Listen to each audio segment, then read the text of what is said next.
This is Silph Radio, a Pokemon podcast. I'm Nathan K. And I'm Briana Joy.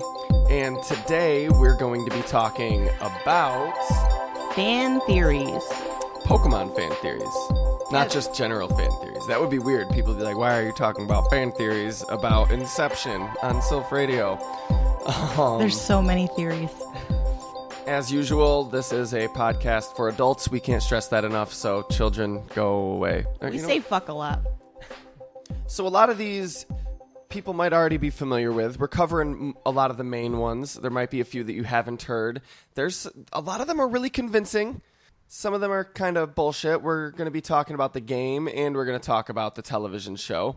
But before we get into that, this is your third time here as a guest on the show, and I'm interested. I don't think we've ever talked about this, and it helps me gauge the type of person people are, and same thing for our listeners, because everybody that is a Pokemon fan has thought about it. If you haven't thought about it, you're not a Pokemon fan. Like, who's your team? Like, I don't mean on the game, but like if you lived in the Pokemon universe, what would your team of Pokemon be? See, there's like 800 now, so it's so hard because I go from like all the series and just like all the different kinds of Pokemon, all the generations, and I have a good mix, I think. It is hard. I feel like most people, it's easy to list the first 5, and then you get to the 6th, and you're like, right. Fuck, now I have to narrow it down out of like 800 to this one. See, I have like 3 that are always the same, but the rest of them change. Like I want to have like all the different types. I'm kind of like that too. Yeah, because like you have to have your strengths and your weaknesses. I mean, everyone should try to have a fair balance of types, but I'm kind of like that with like there's like 3 or 4 that stay the same, and then the other 2 or 3 are being rotated. Exactly. Yep. Oh my gosh. Even in the games, that's how we play it. Like that's how I do anyway. I keep switching out like 2 or 3. And like 3 of them are always with me no matter what. So, I don't know. I'd have to start with Squirtle. Squirtle, as a kid, was my absolute favorite. For my 7th birthday, I had a Squirtle-themed birthday party. And I walked around going like, Squirtle, Squirtle, like the entire day. And I look back. Squirtle. Yeah, I like look back at the video. I'm like, oh my God. But it was great. Like the neighbor kids, they took my dad's guitar and they played the Jigglypuff song and like that voice. It was hysterical. So I was a Squirtle maniac as a kid. So it would be a Squirtle. It probably wouldn't be an evolved. You don't see it ever really like evolving. Nope. I'd give it an Everstone. Always a Squirtle. But I want to evolve. Squirtle would be like fucking stay a Squirtle and like it. Squirtle would be like my Pikachu. You know what I mean? Like it would always waddle around with me. I could picture Squirtle like waddling around. It's so cute. His little legs. Squirtle is great. That's one thing I love about the starter Pokemon in the first gen is that I love all 3 of them. Like that's the only generation I think that all 3 of them are just fucking awesome. I know what you mean because like, and maybe it's because we're so used to them being like displayed. Like some of the evolutions of like the new starters, like some of them get a little weird. Yeah, the new gen, I love all 3 of them in their baby forms. Yeah, and then they didn't evolve the direction I thought they were going to. You know, I love Greninja. Not Braixen. Delphox just pulls a stick of fire out of her ass. Like, come on. Like, okay, like that's kind of cool, but kind of weird. I had an uncle that did that, and it was and then there's like a little disturbing. Ninja Frog. Frogadier. I love the Ninja Frog. Not Frogadier. I'm sorry, Greninja. Right. I keep going with like the second evolution because I'm watching the X and Y series. The last episode, Ash just went up against the fairy gym leader. So it was pretty cool, but like I'm just remembering like the names of their Pokemon they have now. But yeah, like and then there's Chestnut, which is like this giant like sumo wrestler grass armadillo thing. Like I don't know what's going on. Well, they're almost like somebody pointed out to me that it's kind of like a ninja or a thief or a rogue and a warrior or a knight or a soldier. I could see that going. And a witch or a sorceress or a wizard. Like that those are the 3 kind of archetypes they're working with there. One thing I have to say is I'm very happy that they gave them dual types. Like, for example, Fennekin is fire psychic. or becomes fire psychic, and then Chespin is like what was it? Was Chespin grass and fighting, right? I think so. Yeah, grass and fighting. Because it's the psychic fighting dark trio that fans have been asking for. They finally got it. Right. So yeah, that definitely works out. Like, it works out really well because you have a huge type advantage, and it makes the game easier, but it's still fun to play. You know, if you've ever played X and Y. But it still doesn't make it easier once you actually get into being competitive with other live Pokemon trainers that aren't and NPCs. That's the thing. And, like, I do so well in the game that when I play against someone else, I lose. You're all cocky. I'm just like, you're like, God, you can't beat me. I've beaten every trainer I've ever encountered. Right. And then you're like, oh, that's right. So have they. That's like, all right. So my next one. So we only got one Pokemon so far, huh? Yeah. Squirtle. Okay. we trailed off. Is Squirtle your starter? Squirtle is my starter. So Squirtle would have been your first Pokemon? Yes. And my God. Hell yeah. Yet still under-evolved. I was going to say, can we do legendaries in this too? No, you can't have legendaries. Okay. Well, if I could, I would pick Suicune because Suicune is my absolute favorite. Okay. Cool. One of the legendary dog cat things. Yep. You know, there's a fan theory that I don't have on the schedule to discuss today about that trio, Entei, Suicune, and Raikou, that they were originally Eevees or Vaporeon, Jolteon, I've Flareon. heard that. And then they got trapped in the burning building. What building was that? So that's what the legend is, that the building had been struck by lightning or whatever, was burning down, and then Ho-Oh gave them the powers of fire, ice, and lightning, right? Ho-Oh revived them. Or fire, water. Fire. It's ice. It's ice. And yeah, and in that town is also like the theater where the kimono girls. Yes. are. I know what you're talking about. And there's a lot of Eevees. It's not Ekritique. Is it Ekritique? It might be Ekritique. Now that I think about it, if I'm wrong, forgive me. But it's been a while since I played Gold and Silver. But no, you can't have Suicune on your party. Sorry. It's amazing. I want to ride it through the trees. Okay. Anyway, the next one that doesn't change would be Flareon. Flareon is like just so fluffy and like fiery, and I don't know. Whenever I would get an Eevee, I would evolve it into a Flareon.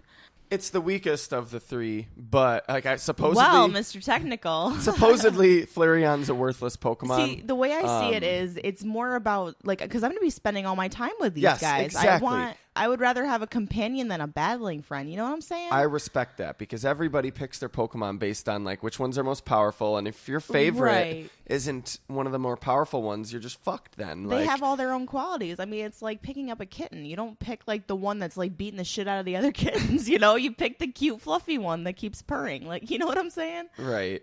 Yeah, Flareon is an awesome Pokemon. I also imagine that in universe, you know what I mean? It's not like you're gonna lose to everyone because you have a Flareon, and you know, like I wonder if it's like if its coat is like hot to touch. You know what I mean? Because you know it's like a fire Pokemon. Right.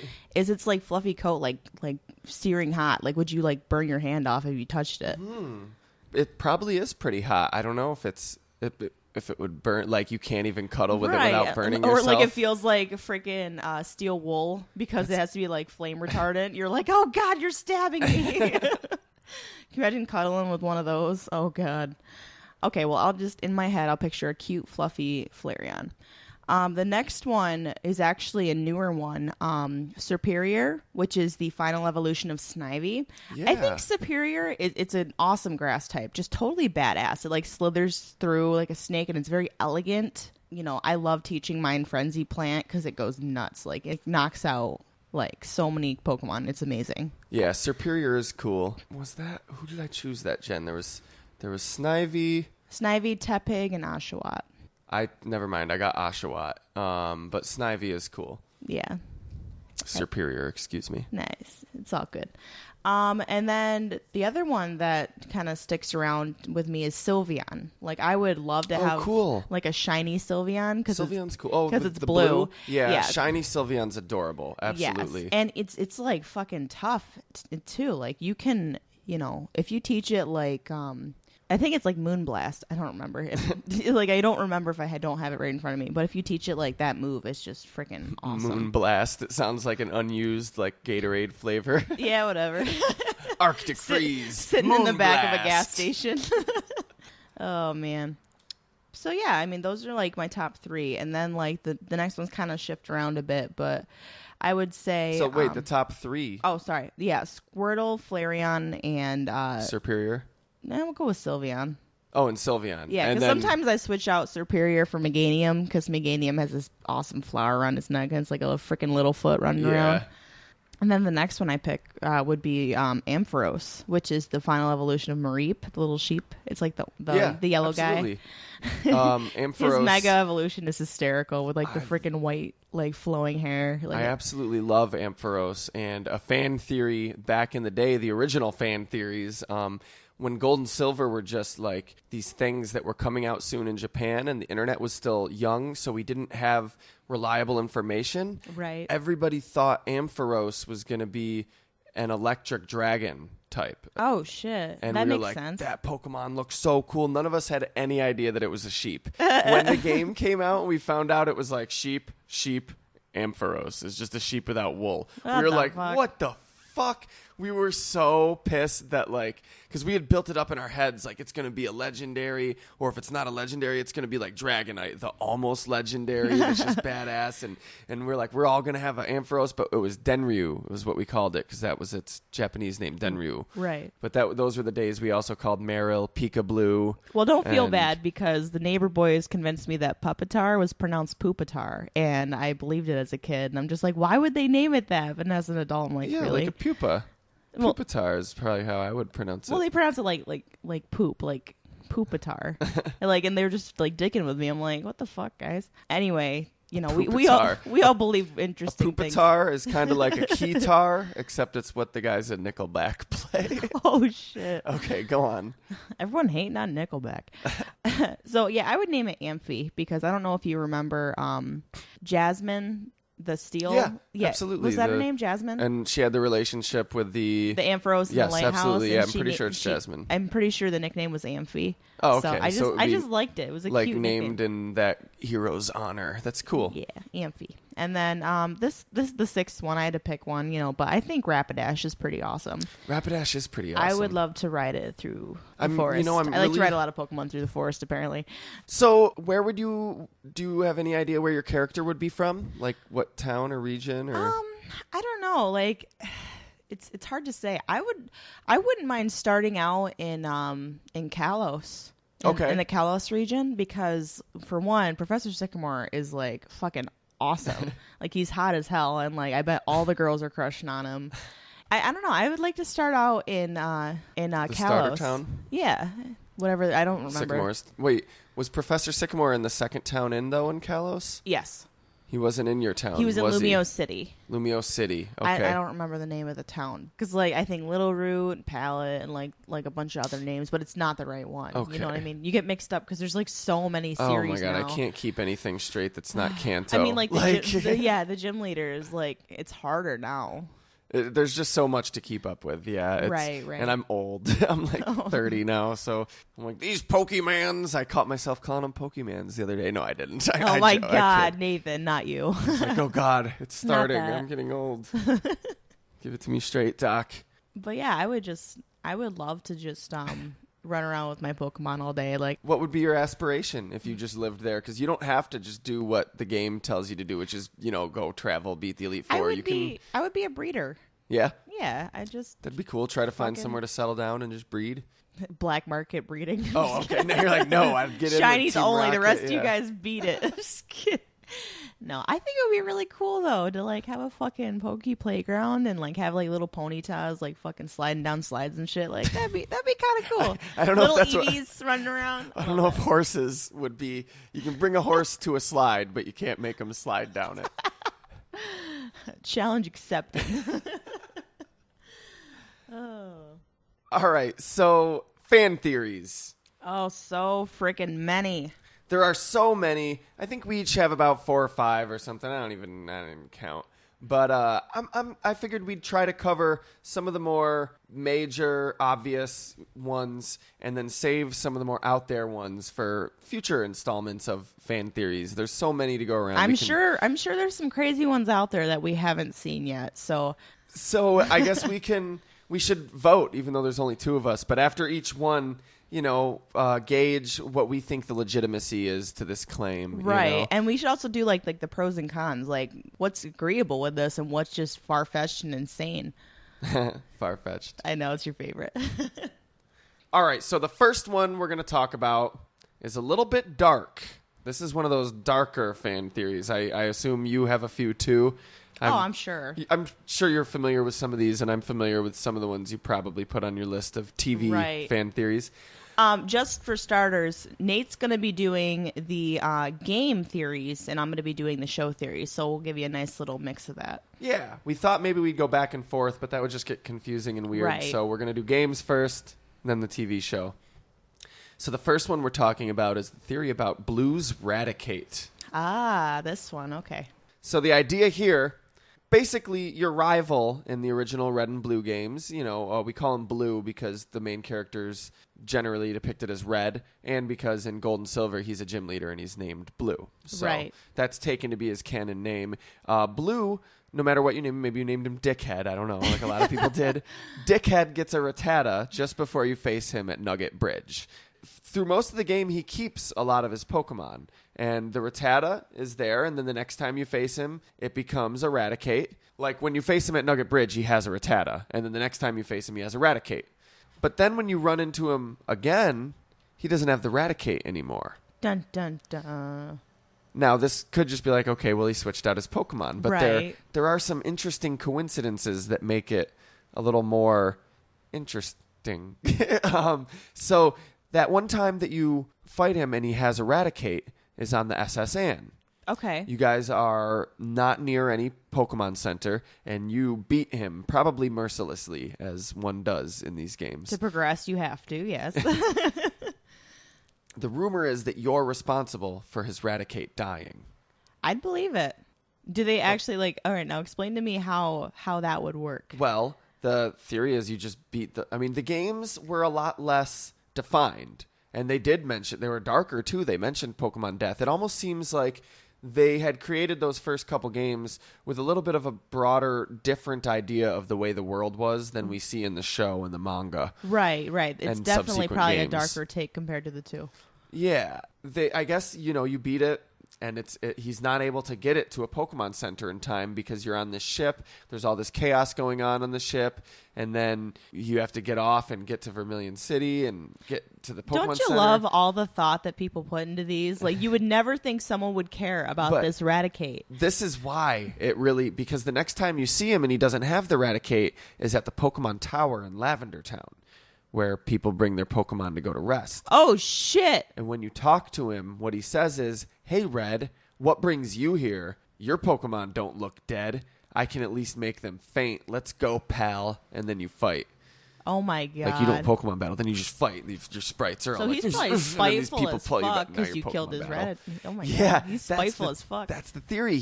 Because he says, what are you doing here? Your Pokemon don't look dead, implying that he has a reason to be there. That's yeah, I know what you're saying. That's wow. Okay, I can see how that would connect. People are so smart sometimes. But it's also possible that he just switched Raticate out because Raticate's a normal type and he'd be useless in the tower. I mean, technically, if he just brought it to a Pokemon Center in the game, it would be revived and in the box anyway. Because it just fainted, yeah.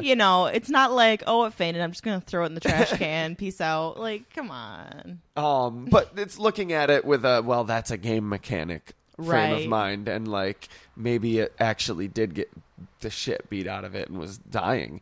But yeah, I mean, if we're gonna read too deep into this, maybe he just switched it out because normal types aren't good against ghost types. Makes sense. Or he could have just came to the tower to catch a Cubone because that's what he said he came there for, and maybe he wasn't. He needed a sixth member of his team because one apparently died. Well, I'm saying I was offering this as a counterpoint, but no, maybe he was like, I need a Cubone now to replace my Raticate. I need a brown Pokemon on the team. It looks just like Ratty. That'd be kind of a shitty nickname, Ratty. Make him wear a Rattata skull? What the fuck, dude? I don't think it would fit. What the fuck, dude? You're just crossing the line.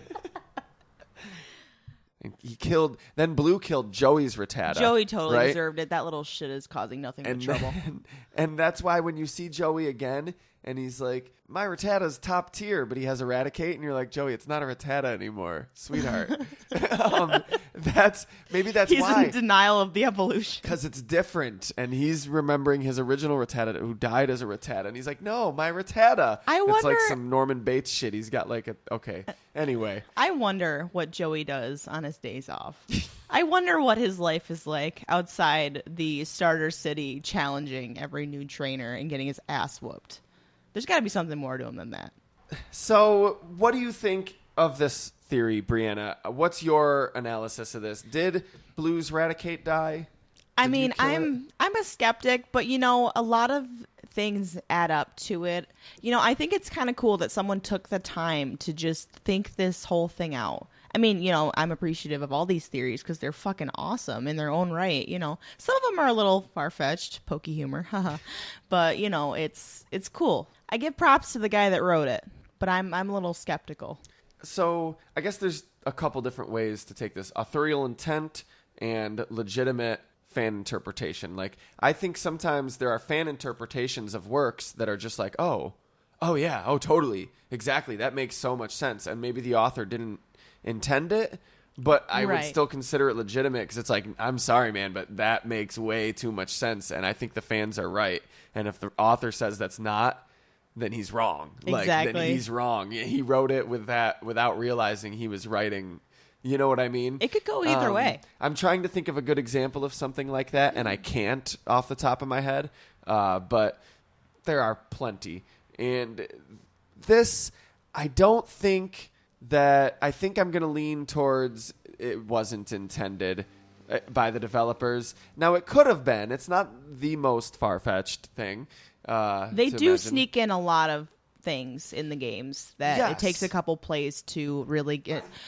Just one example briefly, the Ghost Girl. She appears in a couple games. I think...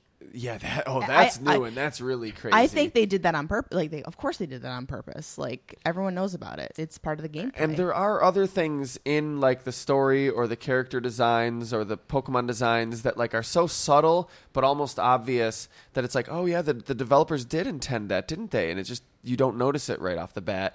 I'm going to lean towards I don't think this one is. And as far as... it being true regardless of authorial intent, I don't think so. I don't think Red accidentally killed Raticate. I agree. I mean, because, just bring it to a Pokemon Center. Let's consider this one debunked. All right. Next, speaking of Cubones, we were speaking of Cubones. Bad segue, because it was like a while ago that we were speaking of Cubones. Have you heard the fan theory about Cubone and Cubone's possible original... evolution line or I have, yes. mythology?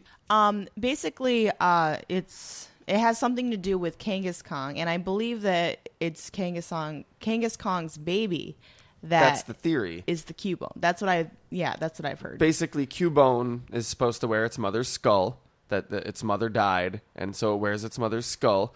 And Kangaskhan is the mother Pokemon. Like, that's what it's known as, is like the mother Pokemon. It's a marsupial. It's like, that may have been its species classification even.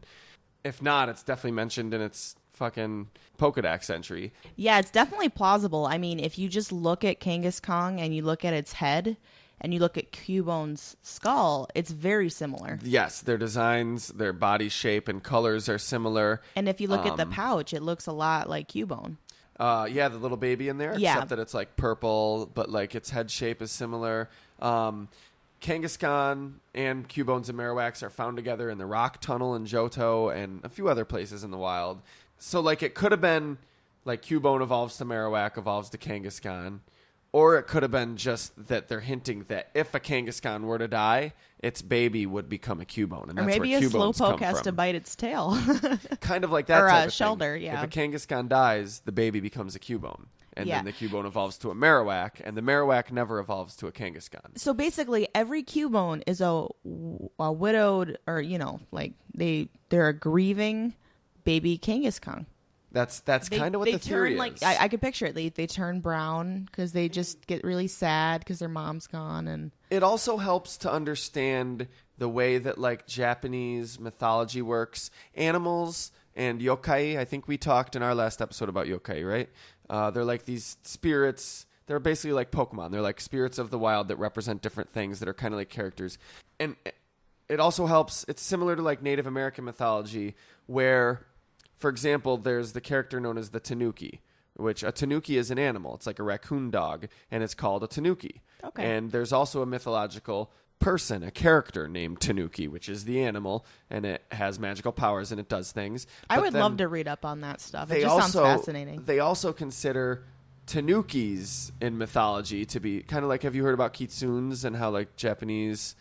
No, not really. Okay, I know you watch a lot of anime, and it's big in like Naruto, I think. I don't know. I don't watch a lot of them. I but haven't I know seen Naruto, to be honest with you. I just know it has a presence in a lot of animes. But like the same thing in Native American mythology, there's like coyote. When they talk about coyote, like in their myths, they could be talking about the character coyote. They could be talking about the entire species of coyote and representing it with one individual because it's a myth, sort of like those how the butterfly got its wings myths and stuff, right, you know? Right. Or they could be just discussing a coyote. Like it's kind of the same in Japanese mythology. So when they say Cubone, like they could be speaking of the race of Cubones or just the mythical solitary figure of Cubone. Oh, okay. Yeah, I get where you're going. This isn't the way that Pokemon's developed, but when it was first created, it was a lot, like I said, the world was a lot more looser, like, and broad. It hadn't right. fully... They were building the fundamental blocks of this world, and they were more flexible with their choices. Totally. I think they had more of a loose idea of what a Pokemon was and stuff, you know? Right. I mean,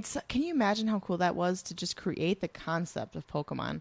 Like, that's just amazing. You have to be so smart and creative to create not just a couple characters, but an entire world. It's interesting, the origins. We're going to do a whole episode. Have you ever heard of capsule monsters?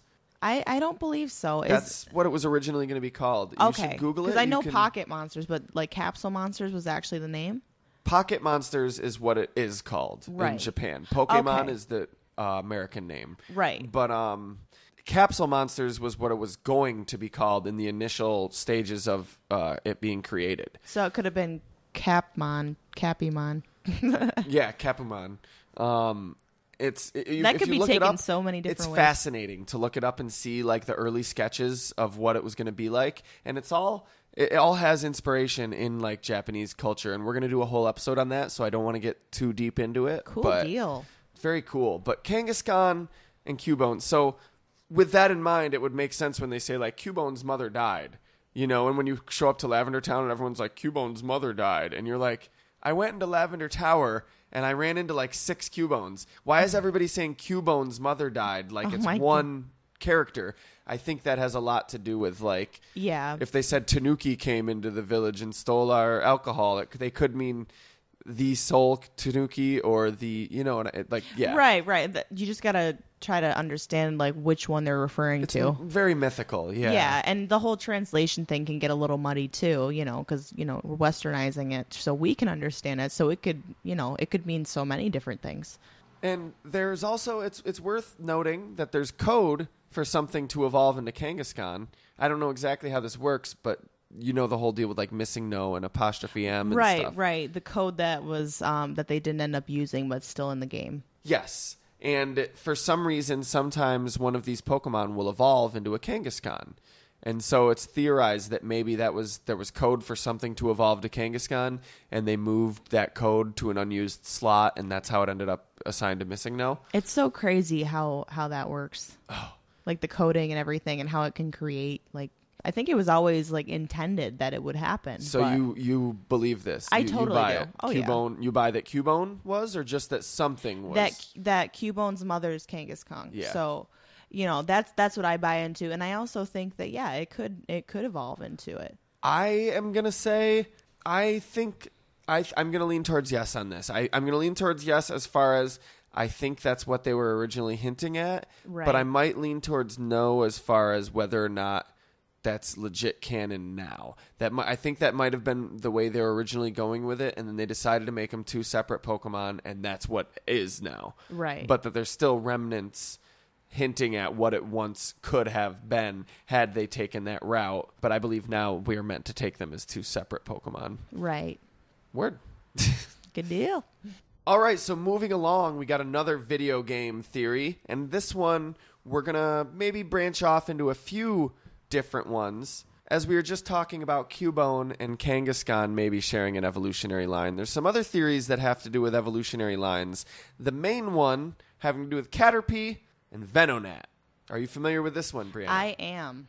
Basically, the idea is Caterpie's evolutionary line and Venonat's evolutionary line were meant to be switched. Basically, as we know it now, Caterpie evolves to Metapod, evolves to Butterfree, and Venonat evolves to Venomoth.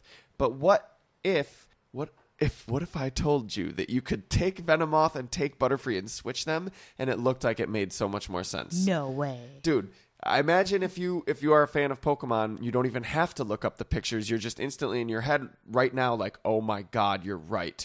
Because you should be able to conjure images of those at will. Venonat is a baby Butterfree. It is the eyes. It's the eyes. The it's purple the eyes, color. It's the mouth. It's the hands. It's the feet. It's the antenna. It's the color. Why the fuck did they not put it with Butterfree? Oh my god! Like it makes like it was meant to be. Like, why did they have to change it?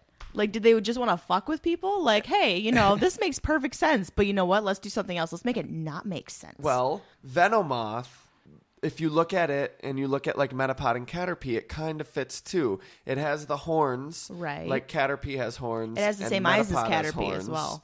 And Metapod has horns. And then it looks like Caterpie as well with the eyes. Yeah, the eyes are the same throughout all three stages. They're big and round with big giant pupils.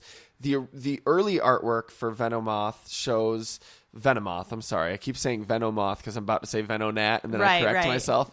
Yep, you got Venomoth shows yellow rings on its back, the back of its wings. Okay. Which Caterpie has yellow rings on its back. So yeah, I definitely think it was originally intended to be that way. And it's also paler in color in the original artwork. Right, yeah. And if you look in Butterfree's Pokedex, it's listed as white, as its color categorization being white.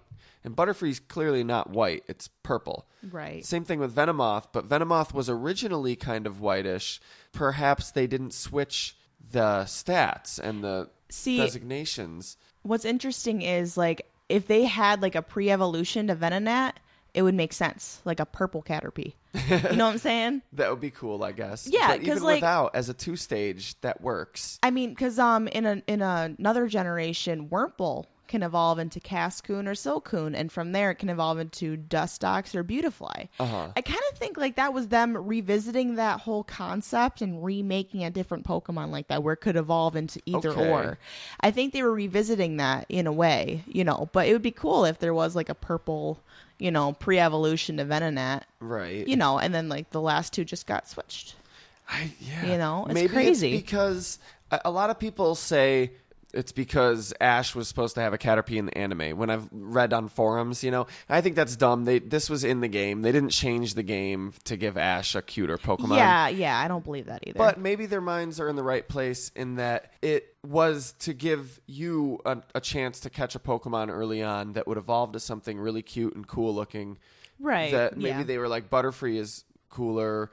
We got Pikachu in that forest. We got Caterpies in that forest. They were probably like, we like this design better. We'll put this with this, and we'll just like put these two together. Sure, why not? Yeah. So I think we can both say that we both think this is, without a doubt, that's what was originally intended. Like, it's beyond intended.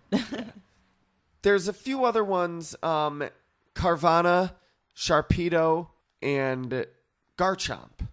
Yeah. Oh, yeah. Sharpedo and Garchomp definitely make sense. If you look at, Garchomp has a yellow star on its nose, which Sharpedo and Carvanha both have.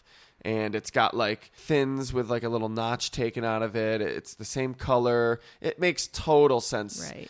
And even back when Ruby and Sapphire came out, I was like, Sharpedo doesn't look like a fully evolved Pokemon. It looks like there's supposed to be another third stage after that. Yeah, and Carvanha doesn't make much sense with it. If you compare it to to Garchomp and Sharpedo, like, Carvanha is totally different. Totally different. Like the star on the head and everything. It's kind of fucked up to think about, like, a Sharpedo grew legs. I don't know. That kind of creeps me out. Yeah. But it makes sense. It's Pokemon. I mean, I don't know. Yeah. I mean, legs sprout out of here, horns sprout out of there, whatever. Another one that I haven't seen that often, but I think it's worth mentioning. I don't think this is as in your face, like definitely true like these last two. I think I'm willing to say probably were, but some people are saying that perhaps Dragonite and Gyarados were also switched at some stage in development, because if you look at Dratini, Dragonair, now and that Gyarados, I think about it, holy shit, they're all Serpentine. They're all blue. I could totally see that. Yeah. And Gyarados is like a Chinese dragon, I so it never would make thought sense about for it to that. be dragon type. Magikarp is based on an old legend about a carp or a fish that swims up a waterfall. And because it manages to do it, it is rewarded and turned by the gods. Rewarded with Pokemon status. We're going to name a Pokemon after you. Yes, it's rewarded. And we're like, you're so fucking cool. We're naming a Pokemon after you. And that was it. And it's like, really? I thought maybe I could get something substantial. And they're like, oh, believe me, in like 35,000 years, Pokemon's going to be the shit. We're going to name a Pokemon after you. It'll be the Nathosaur. The gods turned the carp into a dragon as a reward for its accomplishment. And that's what Magikarp's based off of, even in its current incarnation, turning into Gyarados, because Gyarados is very dragon-like. Dragonite, if you think about a Magikarp evolving into a dragon, it makes kind of sense for it to turn into that, because Dragonite is a departure from Dratini and Dragonair. Yeah, I mean, like in the Japanese folklore sense, yeah, I could see, how it plays into the story. But as for appearance, I can't really put Magikarp and Dragonite together. It does have Magikarp has the long whiskers. Oh, okay. Which Gyarados also has, though. And then Dragonite has long antennae, which look like Magikarp's whiskers, but they're on top of his head instead of coming out from the bottom. I don't know, this one I'm totally on the fence about. Yeah, it just, like, the Gyarados with the Dratini and Dragonair, like, I could see that, but at the same time, because I always thought that Dragonite didn't quite fit with those two. Right. But for the whole Magikarp and Dragonite, I don't see it. So it's like a half. I yes, do. Half I mean, I see it, and I'm skeptical. So I don't know. This one we're going to say is still open. The case is still open. Undecided. All right, so another Pokemon fan theory. Here we go. This one has to do with Gengar, linking Gengar and another Pokemon, Clefable. Are you familiar with this one, Brianna? I am. I can't surprise you. I know. I quit. This podcast sucks. I'm just kidding. You get back here. Don't you dare. Gengar, now this blew my mind when I first heard it too. Gengar, and first of all, Gengar and Clefable are two of the earliest designed Pokemon. So they were both designed in the very early stages. They've been there since the beginning.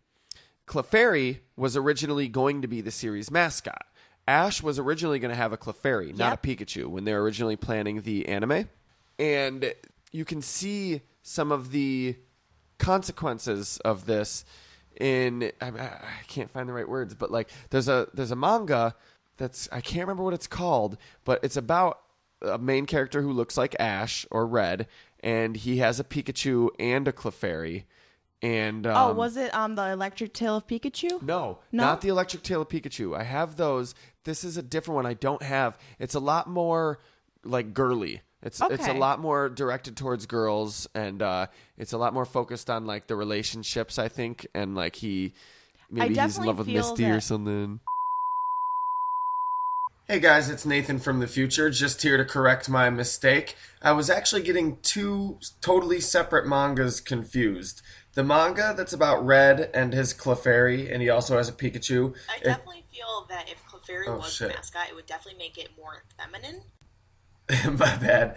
This manga isn't the one that's directed towards girls. I guess the Clefairy is actually like super like rude and crude, and this one's definitely directed more towards boys. I mean, take that with a fucking grain of salt. Be into what you're fucking into. But that wasn't the one I was talking about. The manga I was talking about is called Magical Pokemon Journey. And that's like, there's this girl that has a Pikachu. I think she has a Clefairy also, and maybe like a Jigglypuff or something. And it's super cutesy and chibi, and definitely has a lot to do with like crushes and relationships and stuff like that. Both of them are actually pretty cool to check out, just as like these really cool artifacts of the early days of Pokemon. I definitely feel that if Clefairy was the mascot, it would definitely make it more feminine.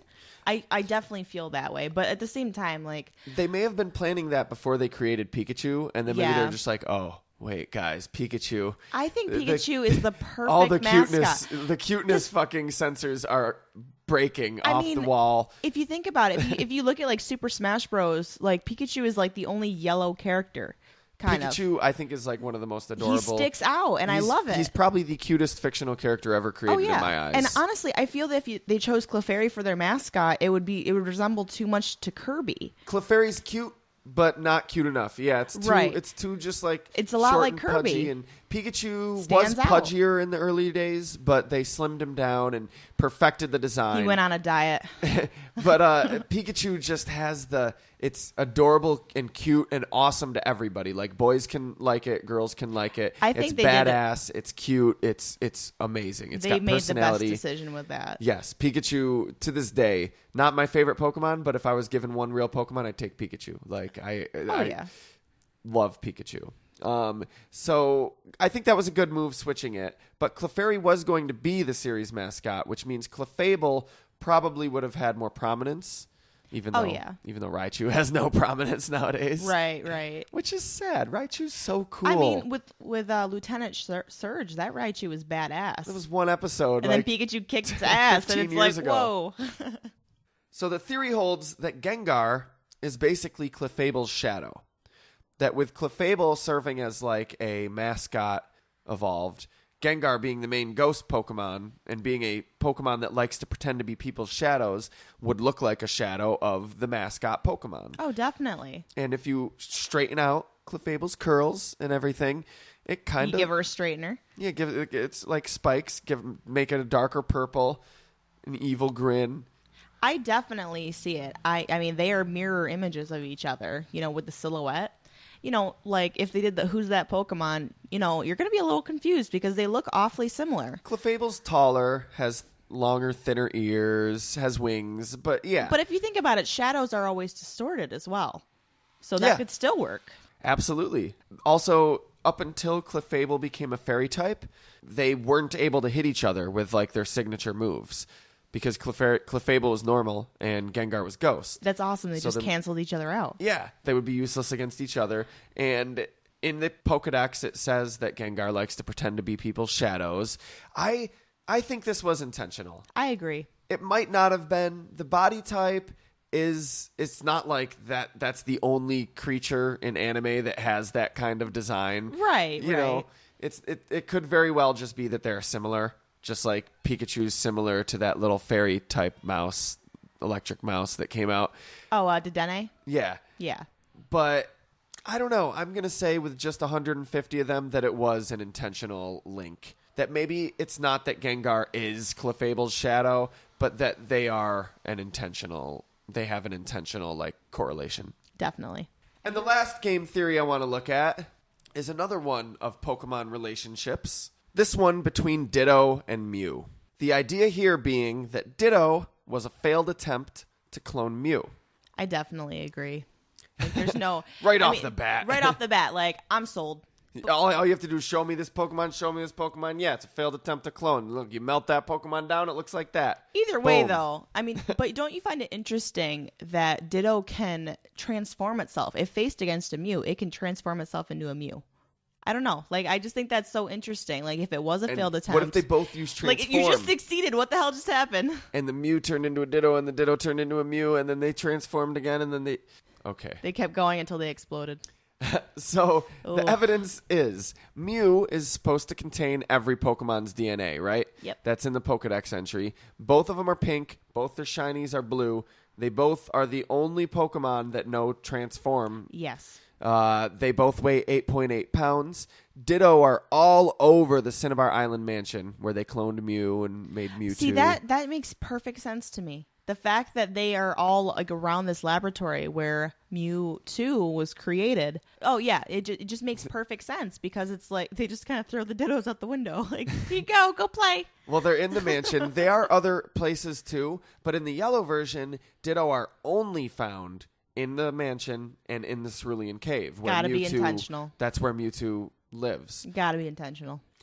Mew's base stats are all 100 all around the board. Dittos are also 48 all around the board, evenly distributed, about half. It makes a lot of sense. Definitely. And if you think about it, how many times does it take to get an experiment correct? Like all those Dittos, like it makes sense that there are so many of them, so many failed experiments. And Ditto's based around DNA. He's the DNA Pokemon. He mimics DNA, and Mew is built around like DNA too. Mew's whole story has to do with like DNA. So I'm leaning towards this one being intentional as well. I agree. I don't know if I want to take it as it's canon in the Pokemon universe. I think maybe the developers of the game have moved on from that and are just considering them separate Pokemon now. Yeah. And I think they're developing the series as if they were separate Pokemon. Yeah. I mean, I'm sure that's how it would work if they, had several different concepts and ideas that got scrapped. They just kind of push it under the rug. Yeah. New developers have been hired, new Game Freak employees. Right. Like, I mean, for example, Junichi Masuda says, no, I've never heard of this theory before. He was like the composer and he worked on a lot of the gameplay. But I get the idea that he's a video game company employee. And he's not one of the creative minds. Sworn to secrecy. No. They have a Poke Code. They can't discuss it. No, that it's like if you work at Starbucks and someone's like, there's a theory that this coffee was this. And you're like, I don't fucking know. I sell coffee. I just work here. Or Sorry. Maybe that's more like a GameStop employee than the guy who actually worked on the development of the game. But, like, I feel like he's like, look, my job is to make video games. And I make video games. Like, I don't know about whether or not Ditto was a clone Mew. You guys think too much about this shit. Yeah, exactly. I just wanted to make a fun video game and get my paycheck. Exactly. And I don't mean to boil it down like this guy doesn't care about his job or give passion into his work. But it's maybe the fact that he's doing a job. His work maybe is more to do with the composing the musical scores and how the gameplay works and whether or not it's a fun game to play. Right.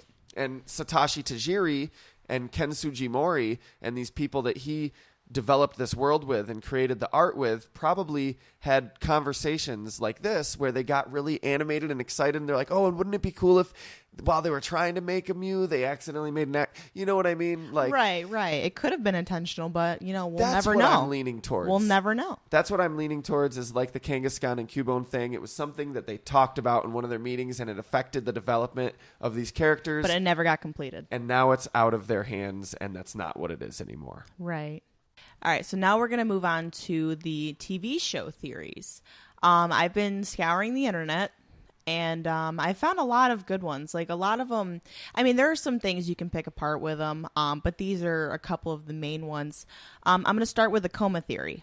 Okay, the coma theory. The coma theory. This one's pretty good. Every good theory involves a coma. Yes, exactly. I mean, there are a lot of things about it that make sense. Basically, how this works is Ash was struck by lightning in the first episode. Now, do you remember the scene where the Spearows were attacking Ash and Pikachu, and the bolt of lightning strikes Pikachu, and there's an electrical explosion in the first episode? You remember that, yes. Right? Well, the theory states that when the lightning struck Pikachu, it struck Ash as well, knocking him into a coma. So from that moment on, all 700-something episodes is all happening from inside his own head while he's in a coma. And that's why he never progresses or matures or grows or evolves. It explains that. It's pretty in depth. Like, there's a lot of different aspects to it that make sense. Some of them are a little overthought, in my opinion. Oh, yeah, I've read about it. Like Pikachu represents his humanity and there's a lot. Yeah, actually, Brock represents his repressed sexuality. Yeah. I actually looked up what a lot of these characters represent, and yeah, that's two of them. So basically, yeah, this explains why he doesn't age, looks the same after like 20 years almost, and how he keeps learning lessons repeatedly, if at all. But yeah, I mean, the series is the result of Ash's subconscious mind, and it's fulfilling his desires and attempting to escape reality. So they really put a lot of thought into this. But like one of the things that the theory states is that even though Ash travels long distances in his mind, he never goes by bike. And it says, and the theory states because he has a phobia of bikes. But the thing is, he rides bikes in a couple episodes. Yeah, I think he doesn't travel by bike, but he rides bikes. So it's like, that's kind of weird for me. It's because he'd be leaving his friends behind because he has to walk with his friends. His friends can get bikes too. Exactly. I mean, like basically the theory just keeps going in circles about why Ash can't wake up from the coma because it'll give him brain damage. Like that's crazy. If we can talk about it, like it is ridiculous because if I was a Pokemon trainer, like, dude, I love riding a bicycle and I might still ride my bicycle, but I'm almost like, fuck that. I would have a Pokemon that I could ride because that would be awesome. Right. Like, it's just... why is there not people riding Pokemon all over in the show? Probably because you can't ride them in the games.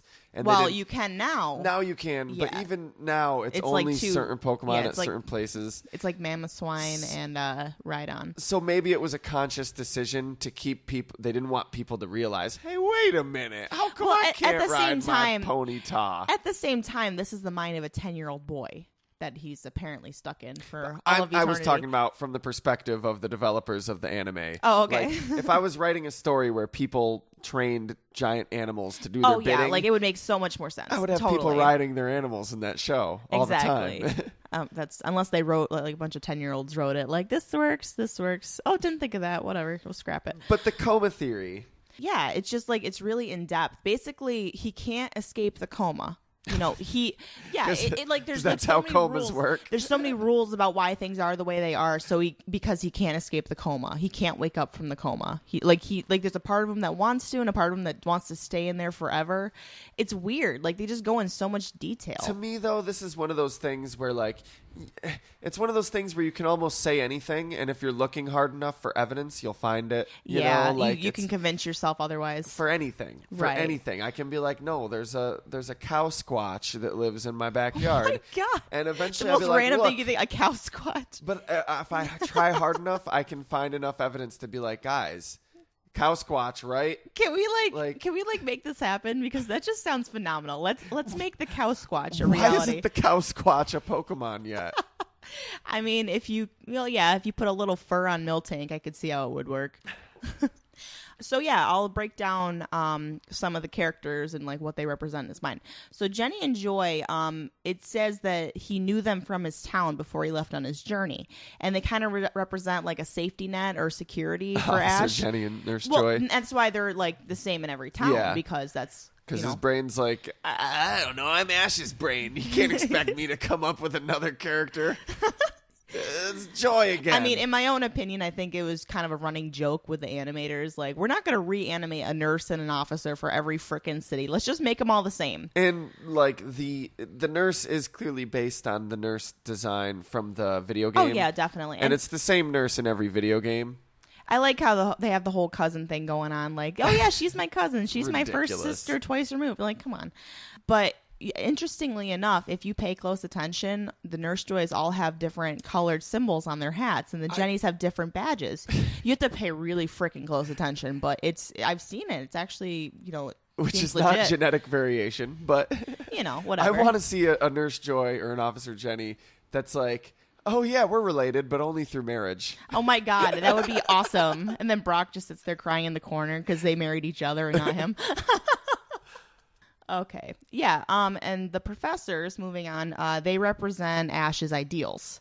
Or, you know what I mean? Like, they like just go over the top with this. I'll keep moving along. Too much. Brock is Ash's repressed sexuality, as you've stated before. Because there's got to be repressed sexuality. And then they made a comment saying that Brock can never get the woman because Ash is so young he doesn't quite understand the sexuality thing. I don't even know. But yeah, that basically explains Misty, who they call her a love interest, but honestly, I just think Ash is too dopey to like understand romance. I mean, because Misty was trying pretty fucking hard. I think they were intended as love interests. Yeah. But But yeah, Misty represents Ash's female aspect of himself. Oh, we're getting into some Vedic mythology here. And then it says unattainable for him because he feels as though people can only have relationships after they mature. And this is all like, yeah, it's just like going... Okay, Sigmund Freud over here. Yeah, they're freaking... No, they said the word Freudian in this fucking thing. So, like, they're, like, sciencing it up for us. It's like, okay, like, you're putting a lot of thought into this. Gary is who Ash wants to be. He wants a fucking convertible full of cheerleaders. Yeah. Yeah. And then Team Rocket is Ash's negative qualities, the things that he doesn't like about himself. And Giovanni represents Ash's father figure, that Team Rocket is trying to appease Giovanni, so Ash is trying to live up to his father's expectations. Like, they fucking went all out with this thing. And then even his Pokemon, Pikachu represents his humanity. He couldn't evolve Pikachu because that would mean challenging his concept of who he was. And becoming a better person. Yeah, exactly. Becoming not a dumbass. Like, that's too fucking hard for his brain to handle. This one's kind of interesting. Charmander represents his sex drive. I mean, like, with... I thought Brock says repressed sexuality. Yeah, exactly. Oh, my God. I mean, I thought that was kind of interesting because he was stating how Charizard, when it evolved from Charmander, became kind of an uncontrollable asshole. And, like, the theory states... I know, it's just crazy. The theory states that Charizard, like, Ash can't control his sexuality, so he's fucking, popping boners in his hospital bed. I don't fucking know. This is ridiculous. I know, it's like, okay, someone put a lot of fucking work into this. It's just crazy. And then in the beginning, it was talking about how, do you remember in the beginning episodes, like, there were, like, actual animals, like fish and worms. Yeah. It states that Ash's mind is deteriorating. Because later on, you'll see no representation of actual animals. It's just Pokemon. Pokemon was the world he created for himself. And the fact that he's imagining Pokemon instead of real animals is saying that his mind is deteriorating in this coma. So, and then, like, I got this from Creepypasta. So, at the end, he dies. It's crazy. At the end, the show hasn't ended yet. Well, I mean, I'm just saying, like, his mother will pull the cord, like, according to the Creepypasta, and, like, Ash's last words were, "I want to be the very best." He just fucking dies. Oh, my God, okay. It's crazy shit. I'm going to say that this is bullshit. I feel like...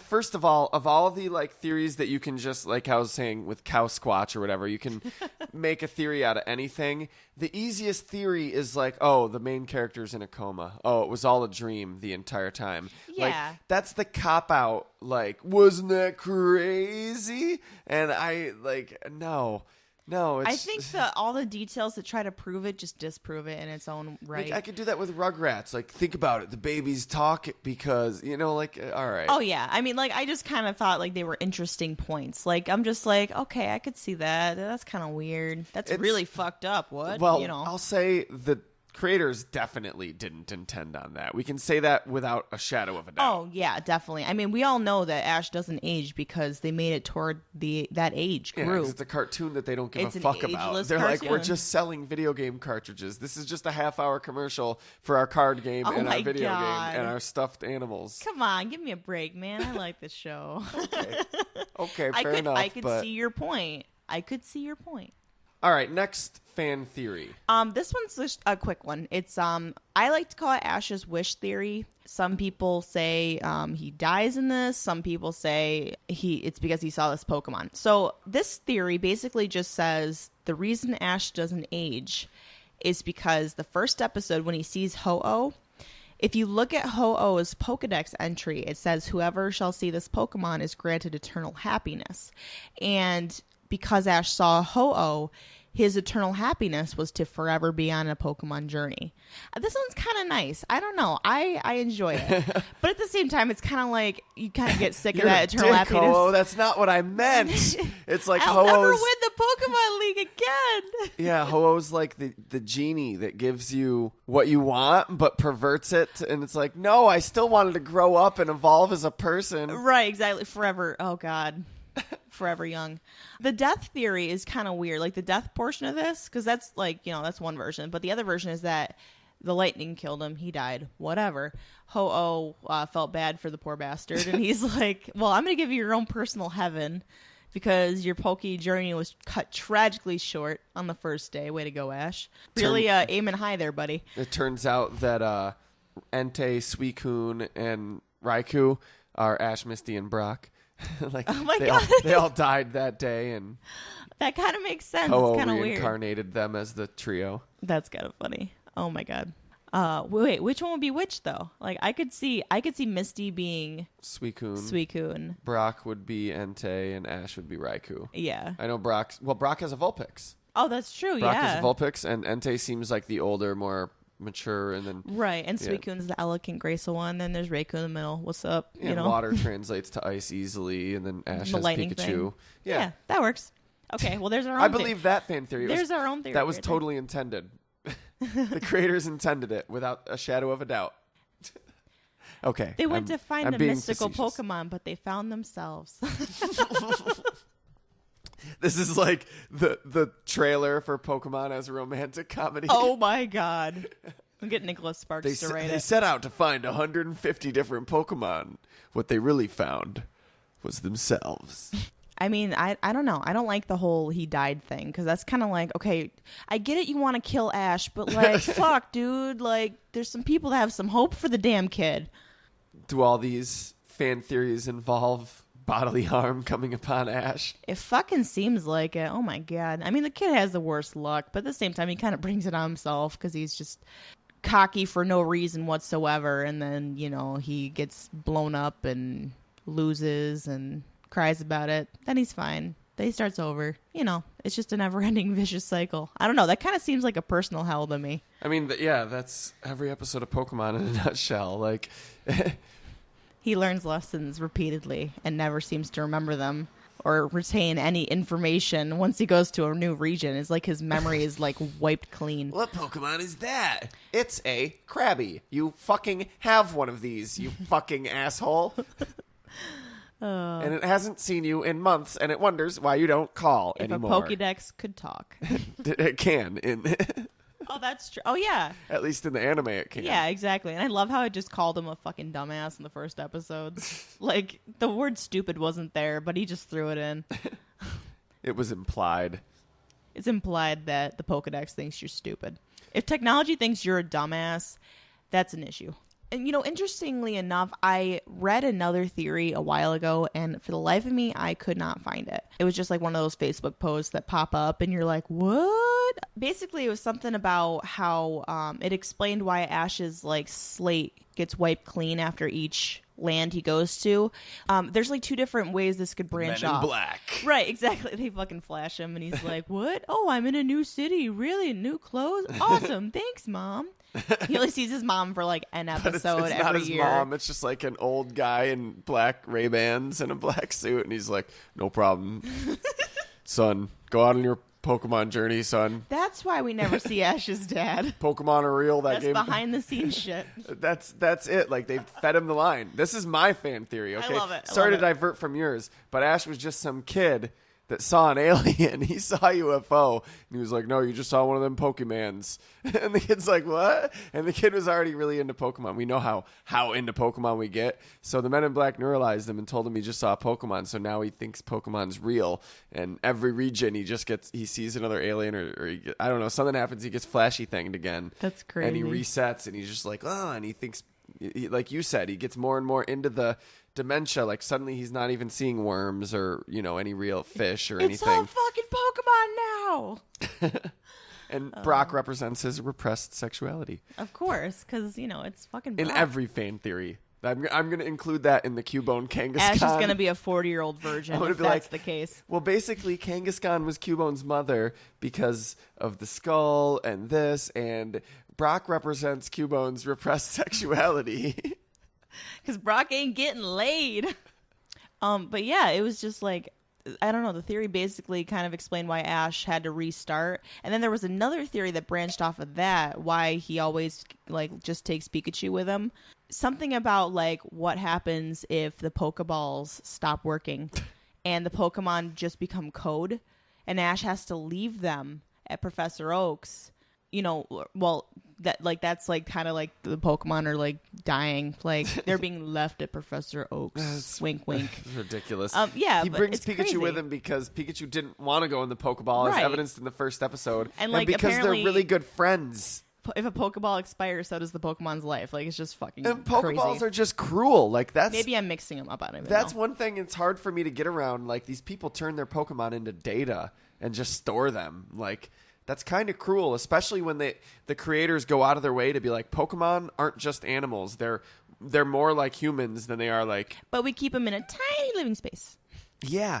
It's like our society supposedly in that world developed under the impression that like Pokemon are equal to humans, but at the same time we turn them into digitized information and store them on a PC drive and put them in Pokeballs. Exactly. And, yeah, it's like a fucking that, double standards, in that man. Junichi Masuda interview we talked about earlier, where he said he had never heard of the Mew Ditto theory. He also said they asked him what's inside a Pokeball, and he's like, it's just really comfortable. It's like the most perfect, comfortable place for a Pokemon, so much so that the Pokemon would want to go in there without being asked to. And, he's just pulling stuff out of his ass at this point. Yeah, like to appease the fans, we'll just throw this bullshit their way. I think it's just that you turn your Pokemon into data. Yeah, and and the Pokeball is the containment device, and then you can upload it to a PC also, and like. But at the same time, it would be kind of cool if that explained it. Missigno, like. That Missing No had corrupted Pokemon data. That is a fan theory, that Missing No, because it affects the PC and the Pokemon in your PC and your Pokeballs, that if you keep a Pokemon in its Pokeball or in the PC for too long, eventually the data becomes corrupted.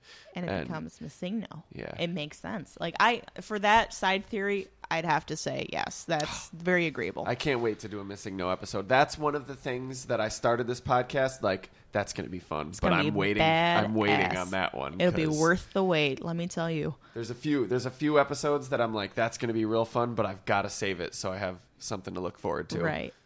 But yeah, going back to the Pokeballs like being corrupted, like, I don't know, maybe that's Pikachu like was probably smarter and was just like, fuck no, I know what happens to Pokemon in there. I ain't fucking going in that shit. Fuck that. You know how hard it is to get a dog into a cage? You want a fucking smart, independent Pokemon to get into a fucking Pokeball?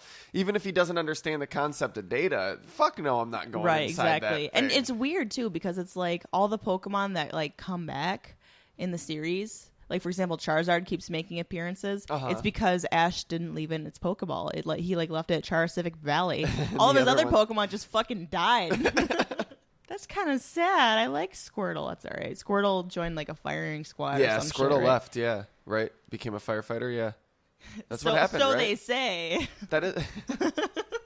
But none of them, Bulbasaur and Squirtle, never evolved, did they? Squirtle's dead. No, Bulbasaur. No, Bulbasaur didn't want to evolve, and then Squirtle. I don't think Squirtle evolved either. That's so stupid. I know. I don't want to evolve. That's so dumb. Squirtle's dead. He did. Squite. So you got one more for us, right? I do. This is a big one. It is Ash's dad. Who is Ash's dad?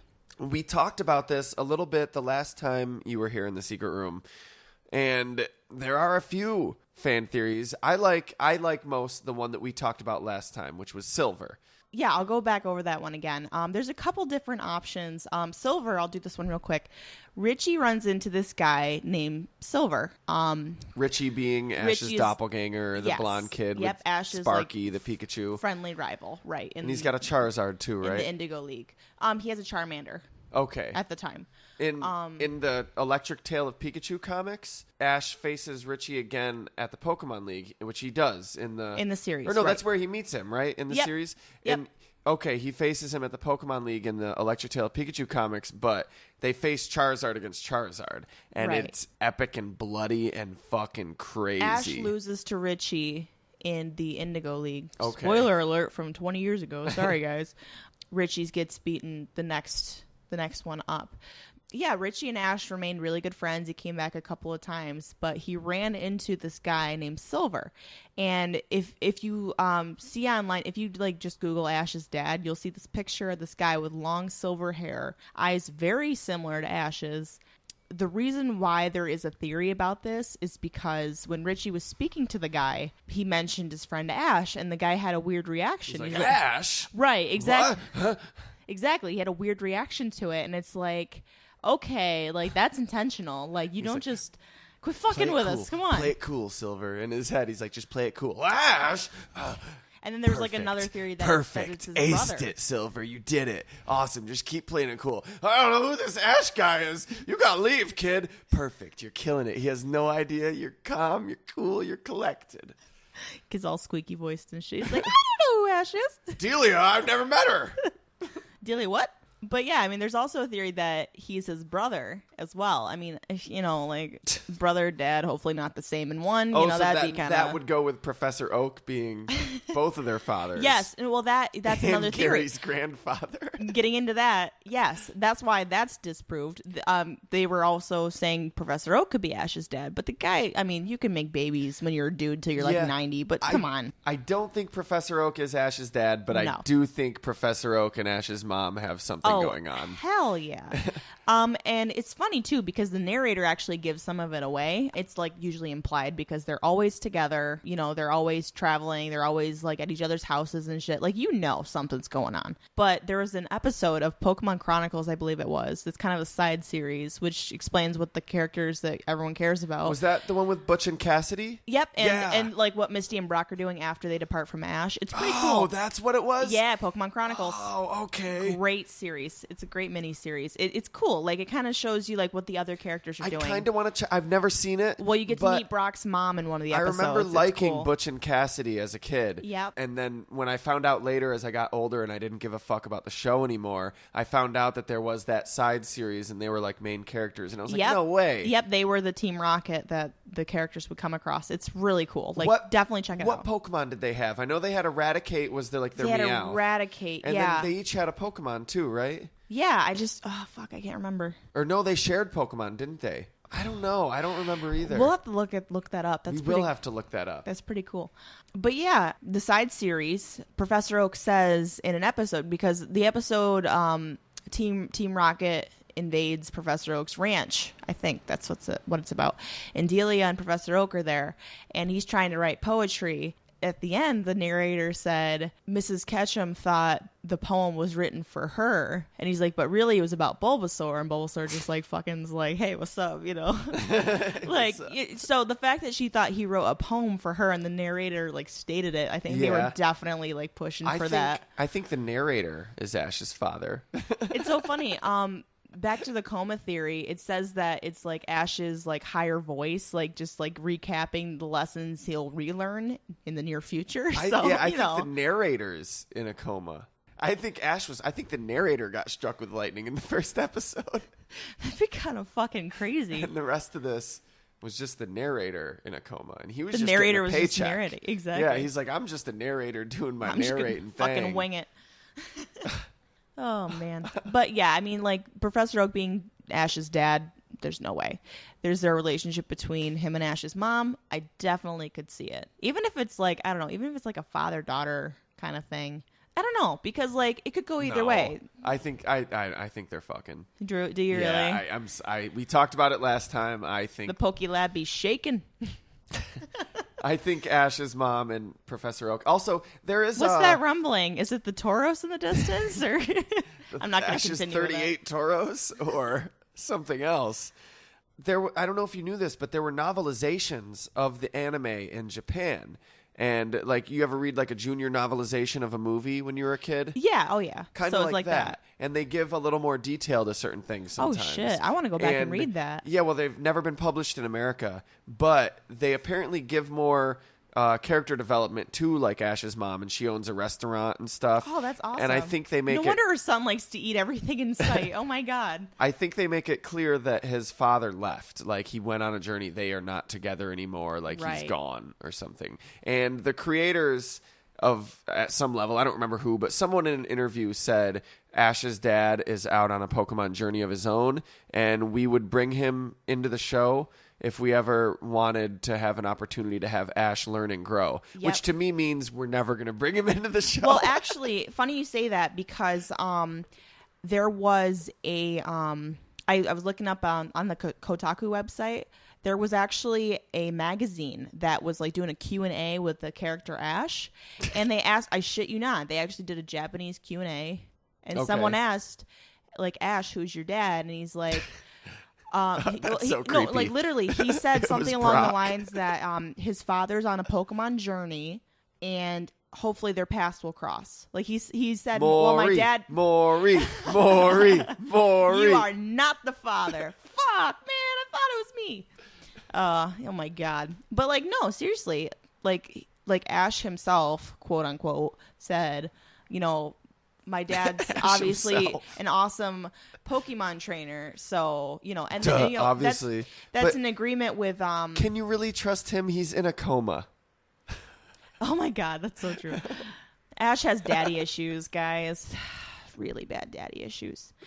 But I mean, even the original director of the series had stated the same thing. Like he was saying, like, Ash's dad's on a journey, you know, maybe we'll bring him in sometime, like whatever. But, you know, it could happen. But I definitely think it's going to be like a really like emotionally packed episode because like some of us have been waiting 20 years to find out who the fuck this kid's dad is. It'll just be a flash. It'll happen. Oh, gee, Dad, good to meet you. I know people have theorized about the guy with the Lucario. Yes. Yep. He's Sir Aaron. His name's Sir Aaron. But I don't know. I think people are just grasping at straws. He's not his dad because he was actually brought back from the past. So I believe that they're related. But he's not his. Oh, he yeah, might be Aaron, like his great. Is it Riley? Is that Riley, the other guy? Yep. There's also Riley. Yep. He looks similar. I mean, it's just whatever. You know, maybe he's already met him. But yeah, getting back to that, another theory is that Giovanni's Ash's dad. Now, no. In the manga, it is stated that Delia and Giovanni dated. Really? Before she met Ash's father. I didn't realize that. I was reading it. Wow. A Reddit user posted that. I did not realize that. I don't buy it though. I mean, especially for when we're talking about the show, right? And we're also talking about Reddit. Wait, Ash isn't in the manga. Red is, or are you talking about the Electric Tail of Pikachu? I don't know. It just the article I read just stated in the manga, so it's like one of them. If it's in the main Pokemon Adventures, as it's known here, or Pocket Monsters Special, as it's known in Japan, manga, then it would be Red and his mother, who I don't think is named Delia, but. Then again, his mom's not Delia in Japan anyway. Right, exactly. I mean, it could go for Ash or Red. Like, it could, you know, the theory states that he pursued Delia, got her pregnant. Delia gave an ultimatum. She's like, it's either Team Rocket or your son. And he's like, well, I'm going to go to Team Rocket. Peace. And then this is kind of fucking crazy. This theory is saying I'm a hood rat. I do hood rat things. It's basically saying that Team Rocket is only purpose. Giovanni asked them to like look after Ash and give him challenges. I'm like, they're just being fucking dicks to your son. Are you fucking? No, this is even worse. But that's why they never actually defeat him. Just like make him stronger. They're still dicks because they hate their job and they just want that fucking paycheck. This is bullshit. I hate this fucking kid. Here's the part that's really fucking crazy, okay? It said like the major Team Rocket crises that Ash saves the day for, like the Silph Co thing and like any major Team Rocket like world domination thing, was literally just set up for the purpose of Giovanni seeing his son and Ash beating him and making him proud. That's literally what this is bullshit. It's ridiculous. Like, okay, I'm gonna make my son proud. Let's fucking blow up the world. No, and but see also, how it goes. like, his mom. Are we talking about the anime or the game? The anime. Okay, because in the anime, like, his mom says your father would be so proud of you and stuff. Like, Giovanni is a total dick in the anime. He hates Ash. Why the fuck would she? He has no reason to be proud of him. He's a fucking awful person. There's no way. There's no way someone would cause mass destruction just to make their fucking child proud by beating them. And in the games, that's way too Giovanni ridiculous. is Silver's father. Like, that was a fan theory for a long time, and it was recently confirmed in one of the newer games with the DLC, where you had this whole adventure that proved it to be true. Oh, that's cool. I didn't know that. Yeah, Silver being the rival from Gold and Silver. Right. So then that would be like a whole nother stretch that Silver and Red are brothers, and unless they go on a storyline to hint at that, I don't think Giovanni's Red's father. I don't think so either. Now, interesting statement bringing Red into this. There's also another theory. This one's a big one. it states that Red is Ash's father. Yeah. Okay. Now, to this argument, okay. I feel that the game and the show are in parallel universes, so I don't think they should cross. But you know that's what I mean? interesting. Maybe maybe Ash isn't, because we always kind of take it to be like Ash is that universe's Red, and we're always like Red just is so much better than him. Yeah, exactly. What if Ash isn't that universe's Red? His father is that universe's Red. Exactly. Like, that would make so much sense, and that's a point that they get to in this. So basically, this one I got from fanfiction.net. So thankfully, I avoided all the time bombs and so this is just straight mental fanfic. scarring. I don't know if you're avoiding that on fanfiction.net. You can very well stumble into it. I just Googled, like, Ash's dad, and it's like fanfic.net. I'm like, whatever, just click on it. Like, if I scar myself, may I rest in peace. So, yeah, basically it's saying that Red met Ash's mom on his journey. He had Ash, but he wanted to train more, so he goes up to Mount Silver. So he's there at Mount Silver, for a couple years, and he's like, I'm fucking awesome. I'm gonna go home and fucking make my wife and my son proud. And then who the fuck shows up but Gold, and Gold kicks his ass. And he's like, I can't go home as a fucking loser. And he commits seppuku there on Mount Silver. Wow, that's even darker than this story. Holy shit. But yeah, he wanted to train more and battle his son someday because he couldn't come home as a failure. Oh my god. And then it also says that Red gave Professor Oak the Pikachu to give to Ash. So it was like set up that way. And that's why Pikachu's so strong, because so it's Red's Pikachu. Okay. That's why it doesn't like Ash at first, because it's still attached to its owner, Red. And honestly, if you think about it, like the whole Pikachu just kind of being there, like conveniently, that doesn't make sense to me. I think this is bullshit. Like no professor would be like, "Oops, ran out. Have this. Have an extremely powerful extra. Pikachu." That whole episode he's rubbing in his face. This little shit was digging up my weeds. Take it. He's like, this is what happens when you sleep in. Like he's totally nope, someone already got Squirtle, asshole, because you slept the fuck in. He's got him hiding in his pockets. Why don't you try Charmander? Nope, looks like someone got Charmander too. Why don't you try Bulbasaur? Oh, he totally... Try Bulbasaur. Yeah. Open the...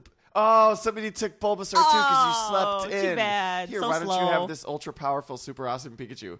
What lesson does that teach him? I just think it's awesome that Professor Oak made him go through all of them rather than just telling him, hey, there's none in there. I think he was just legitimately pissed. He's like, what the fuck, totally. dude?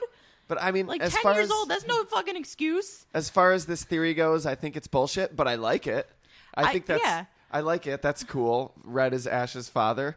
I can get behind that. I just have a feeling that we'll never know.